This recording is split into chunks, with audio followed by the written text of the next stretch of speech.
అద్దంకి పట్టణంలోని గురకాయపాలెంలో గల శ్రీ ప్రకాశం ప్రభుత్వ బాలుర ఉన్నత పాఠశాలలో 400 మంది విద్యార్థులకు ఉచితంగా ట్రైసైకిళ్లను మంత్రులు గొట్టిపాటి రవికుమార్, డోలా శ్రీ బాల వీరాంజనేయ స్వామి పంపిణీ చేశారు. ఈ సందర్భంగా విద్యార్థులతో వారు మాట్లాడారు. మంత్రి నారా లోకేష్ ప్రతి విద్యార్థికి ఉజ్వల భవిష్యత్తు అందించేలా అనేక కార్యక్రమాలు రూపొందించడం జరిగిందని చెప్పారు. అదేవిధంగా తల్లికి వందనం ప్రతి ఒక్కరికి అందజేసిన ఘనత తెలుగుదేశం పార్టీకే దక్కుతుందని మంత్రులు తెలిపారు.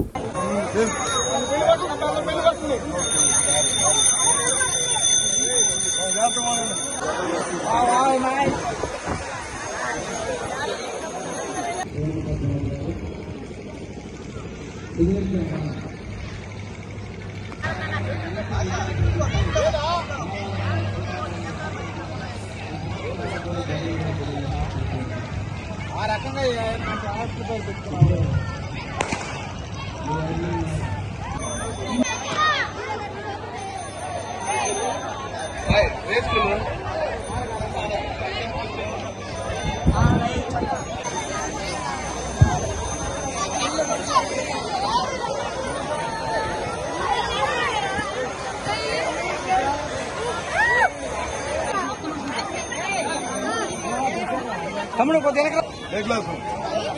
గురకాయపాలెం కానీ లేకపోతే ఇక్కడ కానీ మొత్తం పిల్లలందరికీ, చదువుకునే పిల్లలందరికీ కూడా సైకిల్ ఇచ్చే కార్యక్రమం చేశాం.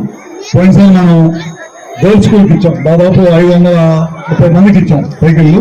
దాదాపు ఇప్పటికే 3000 మంది పైన 6వ తరగతి నుంచి 7, 8, 9, 10వ తరగతి చదువుకున్న పిల్లలందరికీ కూడా ఇస్తా ఉన్నాం అన్నమాట. ఎందుకంటే స్కూల్కి రావడానికి, దూర ప్రాంతం నుంచి రావడానికి బస్సులు వాటి కోసం వెయిట్ చేయకుండా మళ్ళీ తల్లిదండ్రులు వచ్చి వదిలిపెట్టడం ఇవన్నీ ఇబ్బందులు ఉన్నాయి కదా. కోసం పిల్లలు కూడా సైకిల్ దొరికితే మంచిది. ఎందుకంటే పోయినసారి మనం సైకిల్ యాత్ర చేసినప్పుడు సైకిల్ దొరకలేదు. ఎక్కడ ఏ ఊర్లో సైకిల్ మళ్ళీ మనం కొత్త చేయించుకొని దొరుకుతున్నాం. ఒక ఊర్లో అమ్మడిపూడిలో అయితే సైకిల్ పొద్దున్నే 20 మంది వేసుకొచ్చారు. ఎవరైనా చూస్తే పిల్లలు, పెద్దవాళ్ళ దగ్గర ఎవరి దగ్గర సైకిల్ లేదు. అందరూ 3 సైకిళ్ళు వచ్చారు, నేను ఒక్కనే సైకిల్, పిల్లలు 10 మంది వచ్చారు ఒకసారి. అప్పుడు చూసిన తర్వాత అప్పుడు గవర్నమెంట్ ఇచ్చింది, పోయినసారి 14-12 8th, 9th పిల్లలకి ఇచ్చింది. మనం కూడా అట్లానే స్టార్ట్ చేసాము. తర్వాత స్కూల్కి వెళ్ళగానే మనం 6th క్లాస్ వాళ్ళు కూడా వచ్చి మాకు కూడా ఇవ్వాలని అడిగితే ఆ రోజు నుంచి చూస్తే మన కాన్స్టిట్యూన్సీ మొత్తం మీద ఒక 10,000 మంది ఉన్నారు. వీళ్ళతో తాతల నుంచి దాదాపు చాలా మంది హెల్ప్ చేశారు. అందరూ దాదాపు చాలా పెద్ద ఎత్తున ఇచ్చారు. ఇప్పుడు మన డిపార్ట్మెంట్ పవర్ డిపార్ట్మెంట్ నుంచి కూడా 2000 సైకిల్ ఇచ్చారు. 2000 సైకిల్ అంటే దాదాపు ₹100 అవుతుంది. అన్ని కూడా హీరో సైకిల్, డైరెక్ట్ కంపెనీ నుంచి తెప్పిస్తున్నాం. డైరెక్ట్ హీరో సైకిల్, ఏదో సైకిల్ ఇచ్చాం కదా అని నాశనం సైకిల్ కాకుండా మంచి సైకిళ్ళు పిల్లలకు 10 కాలాల పాటు ఉపయోగపడాలి, వాళ్ళు కూడా హ్యాపీగా ఉండాలనే ఉద్దేశంతో ఈ కార్యక్రమం చేసాం అనమాట. అదేవిధంగా వికలాంగులు స్కూటర్ ఇచ్చే కార్యక్రమం చేస్తాం. వీటి వెనక చాలా మంది, మేము చెప్పగానే ఒక 500 సైకిల్ ఇవ్వమంటే, 100 సైకిల్ ఇవ్వమంటే, లేకపోతే స్కూటర్లు 5 పంపించమంటే చాలా మంది సహాయ సహకారాలు, వాళ్ళందరూ కూడా ధన్యవాదాలు తెలియజేసుకుంటూ, అన్ని ప్రభుత్వాలు చేయలేదు, కొంతమందికి CSR గ్రాంట్ ద్వారానో, వివిధ సంస్థల ద్వారానో, వివిధ స్నేహితుల ద్వారానో, వివిధ ప్రజల ద్వారానో. ఇప్పుడు మన వెనక బిల్డింగ్ కూడా CSR మనం ఇది కట్టాం కదా, డైనింగ్ హాల్ కూడా CSR గ్రాంట్ తీసుకొచ్చి కట్టాం. దాదాపు 15 బిల్డింగ్లు కట్టాం ఇట్లా CSR గ్రాంట్ ద్వారా 4,500 కోట్లు పెట్టి. ఇవన్నీ కూడా ప్రభుత్వం చేసే కార్యక్రమాలు కాకుండా ఎవరొకరి దగ్గర కొంత సహాయం తీసుకొని మన ద్వారా కూడా ఈ కార్యక్రమాలు అన్నీ చేస్తున్నాము.